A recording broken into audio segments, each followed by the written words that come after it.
Assalamualaikum warahmatullahi wabarakatuh. Alhamdulillahirabbil alamin. Wabihi nasta'inu ala umuri dunya waddin. A'udzubillahi minasyaitonirrajim. Bismillahirrahmanirrahim. Rabbi israh li sadri wa yassir li amri wahlul 'uqdatam min lisani yafqahu qawli. Ya wa tahu ya alim bi rahmatika ya arhamar rahimin.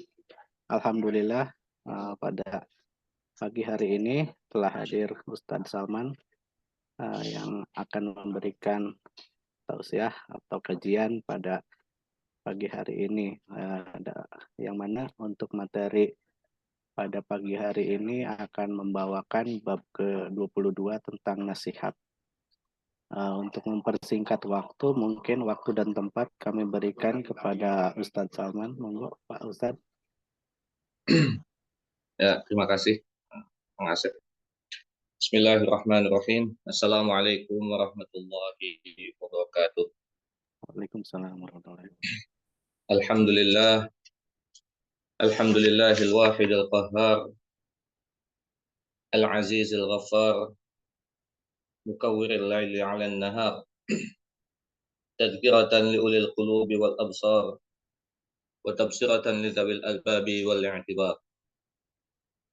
Alladzi ayqadha min khalqihi man istafahu fazahhadahu fi hadhihi ad-dar. Wa shaghalahum bi muraqabatihi wa idamatil afkar.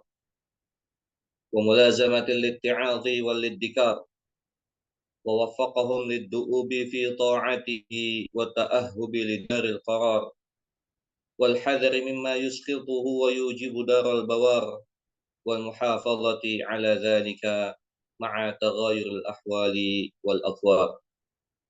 أحمده أبلغ حمد وأزكاه وأشمله وأنماه، وأشهد أن لا إله إلا الله البر الكريم الرؤوف الرحيم، وأشهد أن سيدنا محمدا عبده ورسوله وحبيبه وخليله الهادي إلى صراط مستقيم والداعي إلى دين قويم صلوات الله وسلامه عليه وعلى سائر النبيين وآل كل وسائر الصالحين. أما بعد فقد قال الله تعالى في كتابه العزيز: يرفع الله الذين آمنوا منكم والذين أوتوا العلم درجات. وقال النبي صلى الله عليه وسلم: ومن سلك طريقا يلتمس فيه علما سهل الله له به طريقا إلى الجنة. صدق الله العظيم وصدق رسوله النبي الحبيب الكريم ونحن على ذلك من الشاهدين. Ma'asyiral muslimin wal muslimat, sahabat sehat, Kementerian Kesehatan Republik Indonesia yang dimuliakan Allah Subhanahu wa taala. Alhamdulillah, dengan izin Allah Subhanahu wa taala kita kembali hadir dalam majelis ilmu membahas, mengkaji kitab Riyadhus Shalihin karya Al-Imam An-Nawawi. Dan pada kali ini atas izin Allah Subhanahu wa taala sudah memasuki bab baru, yaitu bab yang ke-22. Babun Nasihah, bab tentang nasihat. Di dalam bab tersebut ada 3 ayat, kemudian dilanjutkan dengan 3 hadis Rasulullah Sallallahu Alaihi Wasallam. Kita mulai. Bismillahirrahmanirrahim. Qala al-Imam An-Nawawi rahimahullahu taala wa adama an-naf'a bihi wa bi'ulumihi fi dharain amin. Babun nasihati, bab nasihat. Qala ta'ala, Allah Subhanahu wa taala berfirman, innamal mu'minuna ikhwah. Sesungguhnya orang-orang mukmin itu bersaudara. Fa aslihu baina akhwaykum wattaqullaha la'allakum turhamun. Oleh sebab itu, damaikanlah, perbaikilah hubungan antara kedua saudaramu itu. Wattaqullah, bertakwalah pada Allah, la'allakum turhamun, agar kalian mendapatkan rahmat.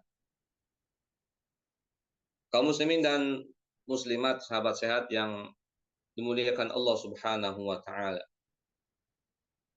Kita sebagai hamba Allah yang beriman, yang memiliki keyakinan terpatri di dalam hati, yang dibenarkan melalui lisan dan diamalkan melalui perbuatan. Kita bersaudara dengan saudara iman yang lainnya, walaupun tidak memiliki hubungan nasab, hubungan darah. Tapi karena kita satu akidah, satu keyakinan, satu syahadat, satu kiblat, maka mereka menjadi saudara kita. Orang-orang iman itu bersaudara. Karena bersaudara, maka ketika terjadi suatu perselisihan, maka jika terjadi persengketaan, ketidakakuran antara sesama orang-orang mukmin, fa aslihu baina akhwaikum, terapkanlah salah satu bentuk nasihat, yaitu dengan mendamaikan antara dua saudara. Ayat 10 dari surat Al-Hujurat ini tidak serta-merta mengungkapkan tentang perdamaian antara kedua saudara. Ayat sebelumnya disebutkan, wa in ta'ifatani minal mu'minin, dan jika ada dua kelompok minal mu'minin dari orang-orang beriman, iqtatalu, mereka saling memerangi satu sama lainnya.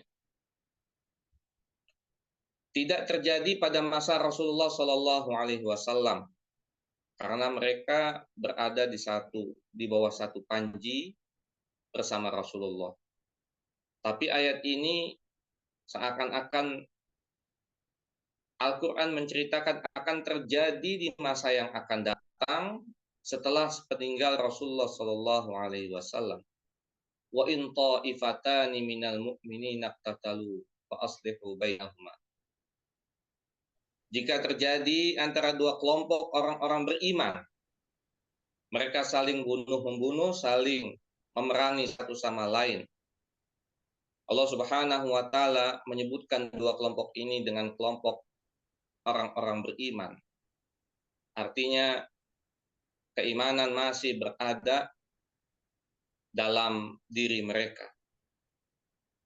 Tetapi karena satu dan lain hal, mereka memerangi satu sama lainnya. Dan ini pernah terjadi pada masa sahabat antara kelompok Ali bin Abi Thalib dengan kelompok Muawiyah bin Abi Sufyan. Juga antara kelompok Ali dengan kelompok Aisyah radhiyallahu anhum ajma'in. Peristiwa sejarah kaum muslimin, orang-orang beriman, orang-orang terbaik, masa terbaik, zaman terbaik, dengan segala sesuatu yang terjadi pada mereka, mereka saling memerangi satu sama lainnya. Tapi pesannya di sini adalah fa aslihu bainahuma. Jadilah orang yang mendamaikan, kelompok yang mendamaikan antara dua kelompok orang beriman tersebut. Ini maknanya mendamaikan orang mukmin yang berselisih merupakan salah satu bentuk nasihat terhadap sesama mukmin. Fa aslihu bainahum. Sahabat sehat yang dimuliakan Allah Subhanahu wa taala. Ayat yang kedua yang disampaikan oleh Al-Imam Nawawi dalam bab An-Nasihah adalah surat Al-A'raf ayat 62. Allah Subhanahu wa taala berfirman mengisahkan tentang kaumnya Nabi Nuh, perkataan Nabi Nuh kepada kaumnya, uballighukum risalati rabbi wa ansahu lakum wa a'lamu minallahi ma la ta'lamun. Aku sampaikan kepada kalian kaumku risalati rabbi, risalah amanah dari Tuhanku, wa ansahu lakum, dan aku memberikan nasihat kepada kalian, wa a'lamu minallah, dan aku mengetahui dari Allah ma la ta'lamun, apa yang tidak kalian ketahui. Sahabat sehat yang dimuliakan Allah Subhanahu wa taala, di antara tugas kewajiban para nabi dan rasul adalah menasehati umatnya, mengajak umatnya dalam kebaikan, melarang umatnya berbuat kemaksiatan. Di antara kemaksiatan yang dicegah adalah syirik kepada Allah Subhanahu wa taala. Di sini diberikan contoh. Salah satu contoh Nabi dan Rasul yang dituliskan oleh Imam An-Nawawi adalah Nabiullah Nuh alaihi salam. Rasul pertama menghadapi umat yang kufur terhadap tauhid, terhadap nikmat yang Allah Subhanahu wa taala berikan. Nabi Nuh alaihi salam mengajak kaumnya menyembah Allah Subhanahu wa taala semata. Surat Al-A'raf ini di antara bagian dari ayat-ayatnya bercerita tentang umat-umat terdahulu yang dimulai dengan kisah Nabi Nuh dan kaumnya. Nabi Nuh mengajak kaumnya untuk menyembah Allah Subhanahu wa taala, memberikan peringatan akan azab yang sangat dahsyat ketika mereka kaumnya tidak memenuhi panggilan seruan dari nabi mereka. Jadi bukan hanya sekedar mengajak kepada kebaikan, tapi juga memberikan peringatan, ancaman atas apa yang mereka kerjakan yang menyimpang dari hukum Allah Subhanahu wa taala. Kewajibannya sudah dilakukan.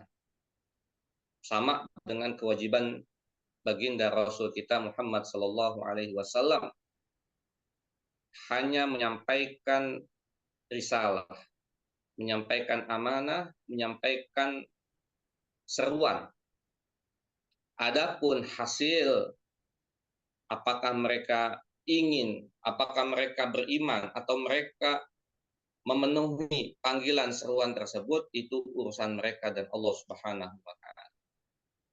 Kewajiban Nabi dan Rasul dan juga kewajiban kita sebagai umat adalah hanya memberikan nasihat, hanya menyeru pada kebaikan, hanya memberikan peringatan jika hal ini tidak dilakukan akan terjadi seperti ini, sebagaimana yang digariskan dalam Al-Quran. Tugas kita memberikan nasihat untuk itu semuanya.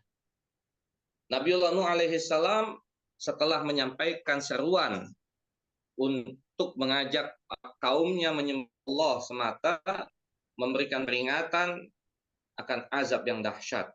Lalu apa yang terjadi? Kaumnya justru menuduh Nabi Nuh berada di dalam kesesatan. Di dalam proses mengajak kepada kebaikan pasti ada perlawanan. Pasti ada yang tidak suka. Ini menjadi sunnatullah fid da'wah. Sunnah Allah dalam mengajak orang kepada kebaikan. Sudah kita nasihati baik-baik, sudah kita ajak dengan bahasa yang santun. Ada yang menerima ajakan, tapi juga tidak sedikit yang menolak. Dan inilah yang disampaikan oleh sebagian besar kaumnya Nabi Nuh. Bahkan mereka menuduh Nabiullah Nuh alaihi salam berada dalam kesesatan. Kemudian Allah Subhanahu wa taala memerintahkan Nabiullah Nuh untuk membuat bahtera berada di atas bukit yang mereka menilai itu merupakan hal yang konyol yang menjadikan Nuh dan pengikutnya yang sedikit bahwa mereka berada dalam kesesatan karena membuat bahtera kapal besar yang berada di bukit, di atas bukit. Lalu Allah Subhanahu wa taala menampakkan azabnya terhadap kaum Nabi Nuh di dunia. Termasuk yang tidak taat adalah Imra'at Nuh, istri dari Nabiullah Nuh alaihi salam, juga dengan anaknya yang disebut, yang kita kenal dengan nama Kan'an. Walaupun berada dalam keluarga kenabian, tapi yang namanya dakwah, yang namanya seruan kebaikan itu adalah masing-masing, dan itu merupakan hak prerogatif Allah Subhanahu wa taala dalam memberikan petunjuk bagi umat manusia. Walaupun berada dalam lingkungan kebaikan, tapi kalau hatinya sudah menolak, maka hidayah, petunjuk belum bisa masuk dalam hati mereka. Mereka termasuk istri dan anak Kan'an, termasuk orang yang ditenggelamkan oleh Allah Subhanahu wa taala. Padahal Nabiullah Nuh sudah ansahulakum, memberikan nasihat kepada umat. Tetapi nasihat yang diberikan justru membuat Nabiullah Nuh dituduh oleh kaumnya sebagai orang yang berada di dalam kesesatan. Sahabat sehat yang dimuliakan Allah Subhanahu wa taala, ini adalah salah satu contoh di antara bentuk nasihat, yaitu yang diwajibkan kepada Nabi dan Rasul mendapatkan perlawanan. Satu contoh lagi disebutkan pada ayat berikutnya, yaitu dalam surat Al-A'raf, lanjutan dari kisah Nabi Nuh, yaitu kisah Nabi Hud alaihi salam.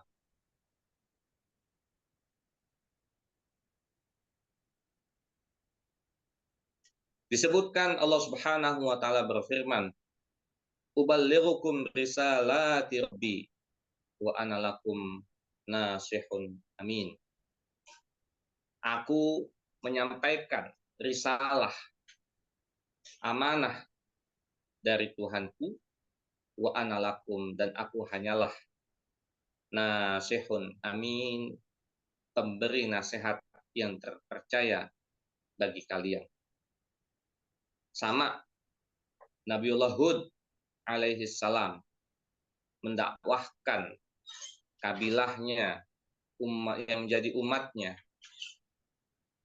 Karena umat-umat terdahulu Allah Subhanahu wa taala mengutus salah satu keluarganya, salah satu marganya untuk menjadi nabi dan rasul. Supaya apa?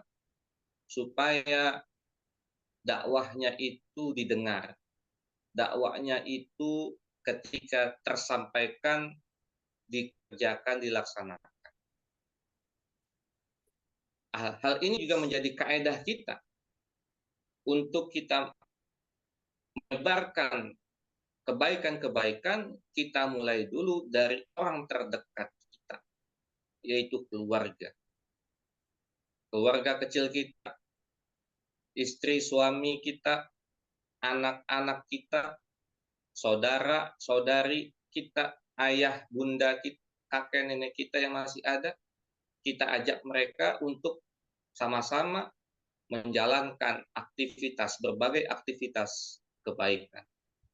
Sebagai bentuk nasihat yang ini merupakan sebuah kewajiban bagi kita semuanya, termasuk bagi para nabi dan rasul. Nabiullah Hud alaihi salam telah mendakwahkan, telah mengajak umatnya untuk menyembah Allah Subhanahu wa taala. Ini menjadi risalah pesan pertama. Kenapa? Karena pada masa itu kaumnya Hud, mereka sudah menyeleweng, sudah kufur, sudah musyrik, menyekutukan Allah Subhanahu wa taala. Akhirnya Allah mengutus salah satu dari keluarga, dari umatnya, dari kaumnya, yaitu Hud, untuk memperbaiki akidah keyakinan yang sudah menyeleweng. Dan Hud alaihi salam sudah menyampaikan, bahkan diungkapkan, uballirukum, aku terus-menerus menyampaikan risalati Rabbi, nasihat-nasihat, risalah-risalah, amanah-amanah, pesan-pesan Rabbi, Tuhanku. Kepada siapa? Kepada kaum, agar mereka jangan sampai menyekutukan Allah, agar mereka menyembah Allah semata, bukan yang lainnya. Wa ana lakum nasihun amin. Setelah menyampaikan, Nabi Hud memberikan stempel, mengklaim dirinya, wa ana lakum nasihun amin, hanya sekedar memberikan nasihat yang terpercaya. Kewajiban sudah dijalankan. Kewajiban berupa ajakan kebaikan dan juga memberikan peringatan sudah dijalankan. Subhana sunnatud da'wah, segala bentuk proses ajakan tentu ada perlawanan. Tentu ada yang menolak. Dan ini juga terjadi pada kaumnya di Hud terhadap Nabi mereka Hud alaihi salam. Sebagaimana umat Nabi Nuh yang Allah Subhanahu wa taala yang tidak beriman, yang tidak percaya, Allah Subhanahu wa taala tenggelam. Begitulah umatnya Nabi Hud alaihi salam. Allah Subhanahu wa taala binasakan. Allah Subhanahu wa taala tidak menyelamat orang-orang yang dari kaumnya Nabi Hud alaihi salam. Jadi pelajaran bagi kita. Setiap penolakan setiap pertentangan terhadap ajakan. Jika tidak didapatkan balasannya di dunia, tentu akan diterima nanti di akhirat. Itu kembali lagi kepada kita semuanya, peringatan dan ancaman dari Allah Subhanahu wa taala. Kewajiban orang mukmin menyampaikan nasihat.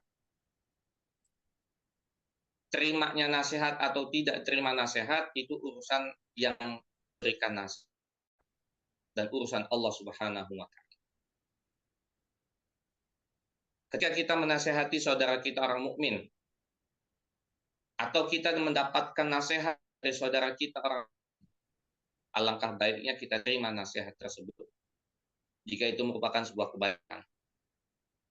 Jika itu merupakan sebuah peringatan agar kita mencegah, agar kita berhenti dari perbuatan maksiat yang kita lakukan, kita jalani nasihat tersebut, kita berhenti dari aktivitas keburukan. Kewajiban kita atau mereka yang menasihati kita sudah ditunaikan, sudah dijalankan.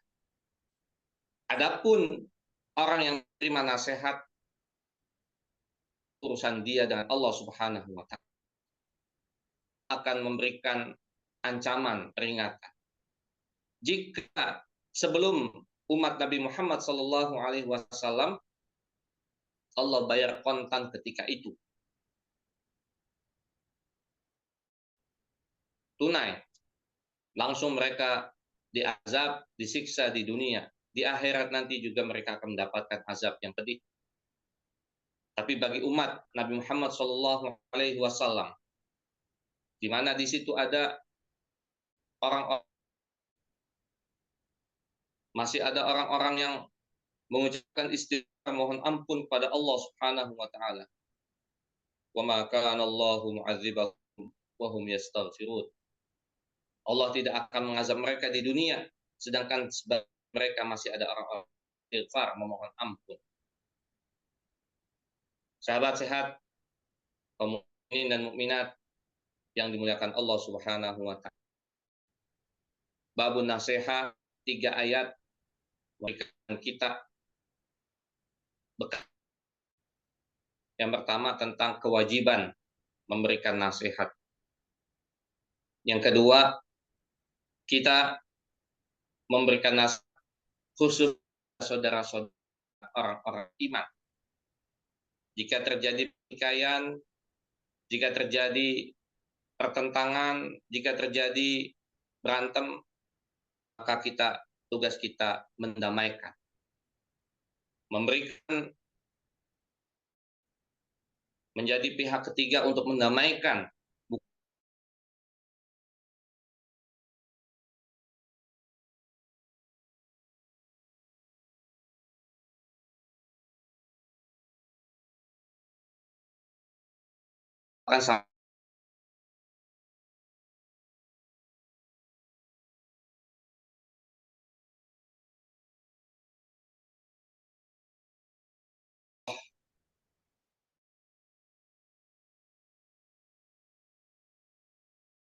dan Rasul sebelum Nabi kita Muhammad SAW. Disebutkan 2 contoh di situ, yaitu kisah Nabi Nuh alaihissalam dan kisah Nabi Hud dan kaumnya. Bagaimana mereka telah menjalankan tugas sebagai pemberi nasihat, mereka mendapatkan tangan awal, lalu Allah Subhanahu wa taala menampakkan azab mereka di dunia sebelum akhirat mereka akan dapat. Ini berarti bahwa setelah kita menjalankan kewajiban, sudah tidak ada lagi yang melekat pada kita. Ketika kita mendapatkan nasihat, bagi kita jalani nasihat tersebut. Apabila itu sebuah kebaikan, perintah kebaikan, maka kita coba. Apabila itu merupakan sebuah pencegahan kita untuk tidak melakukan perbuatan maksiat, pelanggaran hukum, maka kita coba untuk berhenti untuk menjalankan kemaksiatan tersebut. Karena apa? Karena Allah Subhanahu wa taala telah memberikan catatan kisah bahwa orang-orang menjalankan melaksanakan nasihat yang telah diberikan, Allah Subhanahu wa taala akan ancam dengan siksaan baik di dunia maupun nanti di akhirat. Yang dimuliakan Allah Subhanahu wa taala, demikian yang bisa kita sampaikan. Insya Allah kita akan lanjut untuk membahas 3 hadis pada pertemuan yang akan datang. Wallahu a'lam bishawab. Qulu qouli. Assalamualaikum warahmatullahi taala wabarakatuh. Waalaikumsalam warahmatullahi wabarakatuh. Baik, terima kasih. Tidak ada Kang Asep. Oh, sebentar.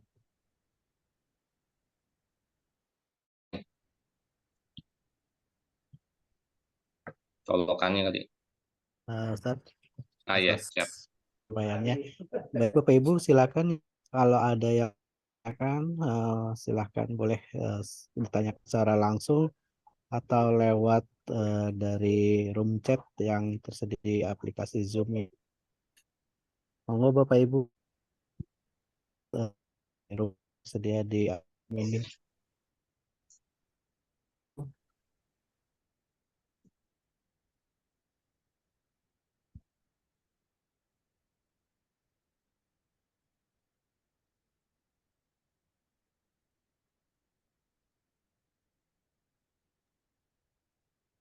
Bapak Ibu baik, silakan kalau ada yang mau didiskusikan. Ya, Bu Dia, monggo silakan Bu. Ya, izin Pak Moderator, Pak Ustadz. Assalamualaikum warahmatullahi wabarakatuh. Ya. Ini Pak Waalaikumsalam. terkait perselisihan ya Pak Ustadz ya. Ya, bagaimana kalau perselisihan itu terjadi sepihak gitu Pak Ustadz. Jadi misalnya hanya dia saja yang marah gitu. Lainnya sebenarnya tidak merasa dia marah, tapi dia menunjukkan sikap marah-marahnya gitu. Dan itu lama gitu. Jadi apakah yang seperti ini perlu didamaikan bagaimana ya? Karena ada orang yang kita mau coba baikin gitu ya. Dia malah ikutan marah sama kita. Tadinya niatnya kita mau mendamaikan gitu ya. Karena yang orang itu gimana tuh ya Pak ya? Terima kasih Pak Ustadz. Assalamualaikum. Apa ya? Waalaikumsalam warahmatullahi wabarakatuh. Yang Jadi sebenarnya yang rasa marah cuma satu kalau orang tadi Pak yang Ustadz ya. dicontohkan Kasih perselisihan itu antara 2 orang atau 2 kelompok ya. Kalau tadi yang ditanyakan yang saya pahami ada orang yang dia mungkin marah atau emosi yang membuat orang lain kepadanya, orang yang emosi. Lalu untuk mendamaikan, paling tidak untuk meredam emosinya. Sahabat sehat yang dimuliakan Allah Subhanahu wa taala, tentu ada banyak cara ya. Ada banyak cara ini terkait dengan meredam kalau dalam bentuk nasihat ya, dalam bentuk nasihat seseorang yang marah atau emosi itu dianjurkan pertama diantaranya adalah dengan cara dia suci ya, ambil air wudhu, gimana jangan beranggapan air wudhu atau kita berwudhu sholat saja, tidak, karena namanya kita bersuci itu untuk menghilangkan hadas, menghilangkan penyakit. Nah, di antara penyakit yang akan dihilangkan adalah emosi rasa marah tadi. Ketika seseorang marah atau emosi dengan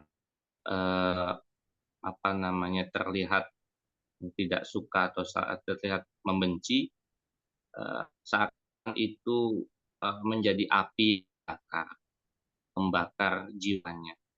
Maka dengan adanya tersentuh dengan air wudhu, mudah-mudahan api tersebut dapat padam. Jika tidak bisa dengan wudhu, tambahin lagi dengan cara dia mandi, ya, supaya badannya segar. Ini satu bentuk nasihat kita untuk bisa meredam emosi atau amarah. Bentuk yang lain adalah merubah kondisi atau posisi. Kondisi posisi misalkan marah-marahnya sedang berdiri. Ya, kita juga ketika sedang berdiri dia marah, maka cobalah duduk. Ya. Ketika marahnya sedang duduk, maka coba ubah dengan gitu ya. Apakah kita bisa tahu ketika marah? Karena marah itu dia akan mengungkit atau semaunya dia. Tapi ketika berbaring akan terbatas sehingga mudah-mudahan amarahnya itu bisa mengecil. Nah, ini berbagai bentuk nasihat kita semuanya yang kita mengalami. Misalkan kita juga melihat orang lain atau kita sendiri apa yang seperti amarah atau emosi tersebut. Mudah-mudahan itu yang saya pahami dari pertanyaan Ibu Diah tadi, bagaimana kita mendamaikan antara perasaan amarah emosi kita atau orang lain, yaitu dengan cara kita atau dengan cara kita berwudu, bersuci. Mudah dengan tetesan air wudu tadi dapat memadamkan emosi. Wallahu a'lam bishawab. Terima kasih Ustaz atas penjelasannya. Ya, Kecil kalau pakai antum kayak itu. ya, terima kasih Ustaz atas penjelasannya. Bapak Ibu, kan yang lain barangkali ada yang mau Bukan jazakillah ya. Kalau buat laki-laki. Kalau buat perempuan jazakillah. didiskusikan kembali.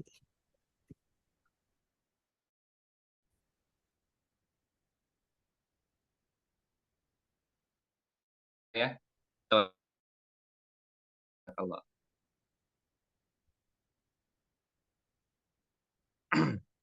Kalau saya ngomong kepada yang perempuan baru jazakillah. Ya kalau menyampaikan kepada yang laki jazakallah. Ilmu juga nasihat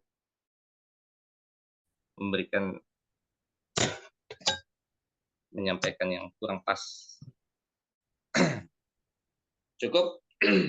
Ya kan, Bapak Ibu yang kali ada Sudah mulai banyak aktivitas kantor. Kalau tidak ada lagi yang mau ditanyakan atau didiskusikan, terima kasih Ustadz atas materi yang telah diberikan. Semoga bermanfaat untuk kita semua. Kita diberikan pahala dari menyimak kajian pagi hari ini. Mudah-mudahan membawa berkah untuk kita semua.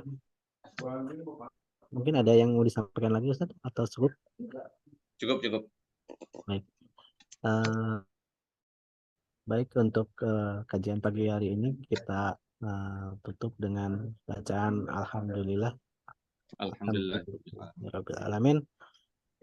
Wabillahi taufiq wal hidayah. Wassalamualaikum warahmatullahi wabarakatuh. Waalaikumsalam warahmatullahi wabarakatuh. Dan Ibu, terima kasih. Mohon pamit di sini. Assalamualaikum. Ya, terima kasih. Waalaikumsalam warahmatullahi wabarakatuh.